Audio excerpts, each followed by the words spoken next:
How do I transcend duality? Let's talk about it.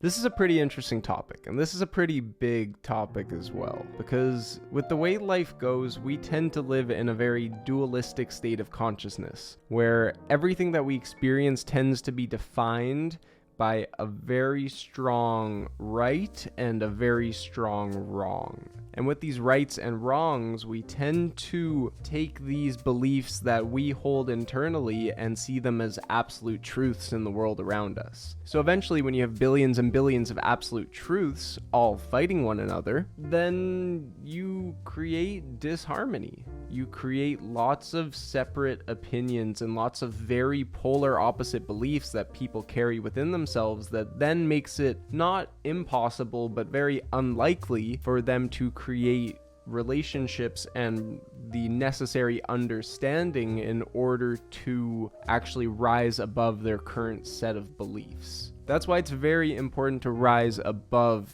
the duality consciousness, because duality keeps us stuck. What we're really looking for is more of a unity consciousness, is more of this idea of taking from the mind of the universe and dissolving the ego. You see, duality comes from our own experience of life.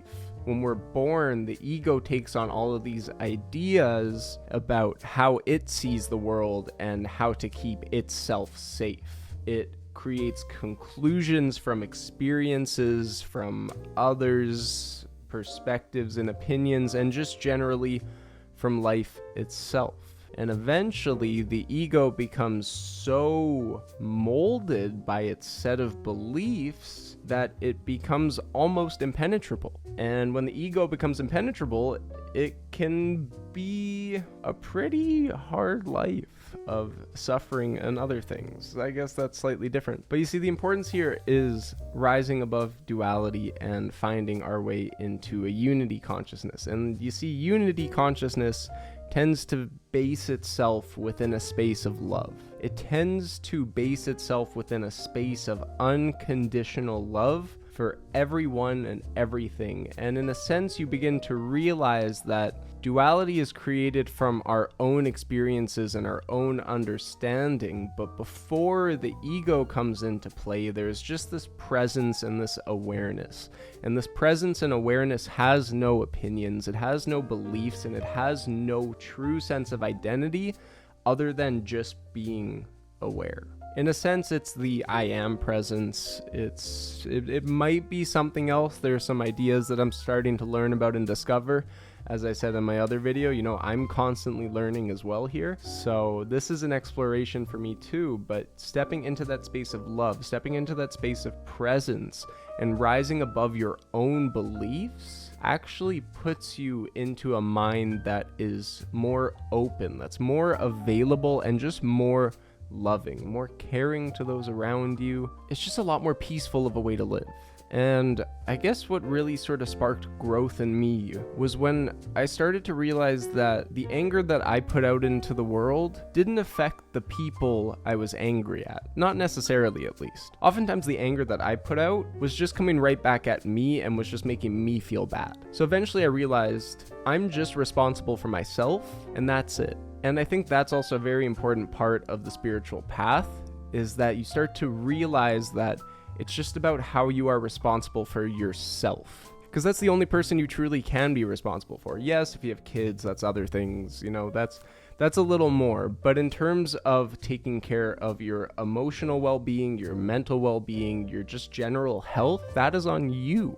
And if there are negative emotions that are burdening you, then they're probably affecting others around you, but most importantly, they are affecting you. And you are more than allowed to transcend those. You are more than allowed to rise above the negative emotions that are holding you back from living life to its fullest potential. Taking a step out of duality and rising above negative emotions in order to step into a space of love and understanding is so important for everyone and for everything, and for taking these next steps into what life truly has to offer us. It's extremely important.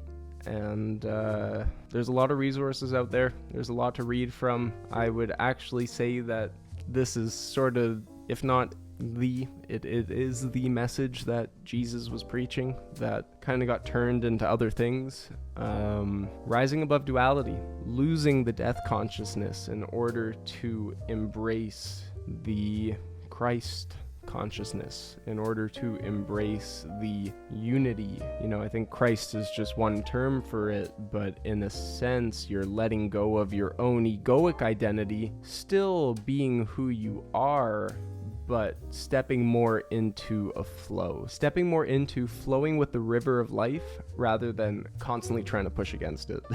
So, yeah, let me know what you think. What are some of your practices for getting over some of those egoic beliefs, and how are you transcending duality?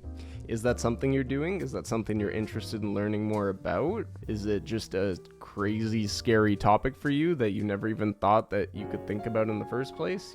Let us know in the comments. Like, comment, subscribe, get engaged, get involved with the Studio Raphael community. I'm super excited to have you here. It's just great to be building this. It's great to be doing this. My name's Aiden, and yeah, I'll see you around. Welcome to the studio, and I'm wishing you all the best. Take care.